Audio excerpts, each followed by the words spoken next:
स्वाभिमानी शेतकरी संघटनेचा विजय असो. एकच गट्टी राजू शेट्टी. कोण म्हणते घेत नाही, घेतल्याशिवाय राहत नाही, कोण म्हणते घेत नाही, घेतल्याशिवाय राहत नाही, कोण म्हणते घेत नाही, घेतल्याशिवाय राहत नाही, कोण म्हणते घेत नाही, घेतल्याशिवाय राहत नाही.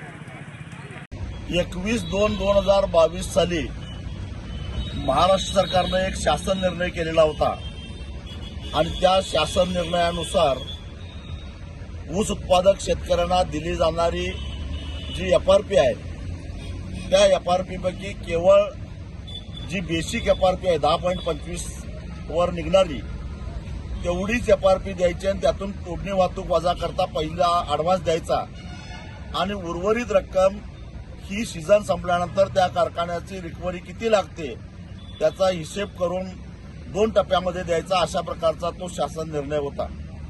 त्यामुळं 2-2 वर्ष शेतकऱ्यांना FRP मिळत नव्हती.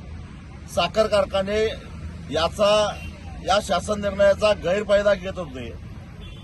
आजही या क्षणामध्ये महाराष्ट्रामध्ये जवळपास 7 ते 8 हजार कोटी रुपयाची FRP थकीत आहे आणि म्हणून या शासन निर्णयाला मी स्वतः मुंबई उच्च न्यायालयामध्ये हरकत घेतलेली होती. त्याला आव्हान दिलेलं होतं.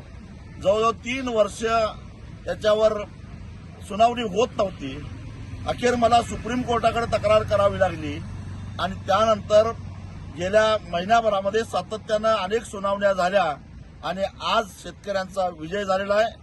21/2/2022 हा शासन निर्णय मुंबई उच्च न्यायालयानं फेटाळलेला आहे आणि ऊस उत्पादक शेतकऱ्यांना पूर्वीप्रमाणे विना कपात एक रकमी 14 दिवसाच्या आत गेल्या वर्षीच्या रिकव्हरीच्या आधारानं FRP द्यावी असा निर्णय हायकोर्टानं दिलेला आहे. हा किती मोठा दिलासा आहे?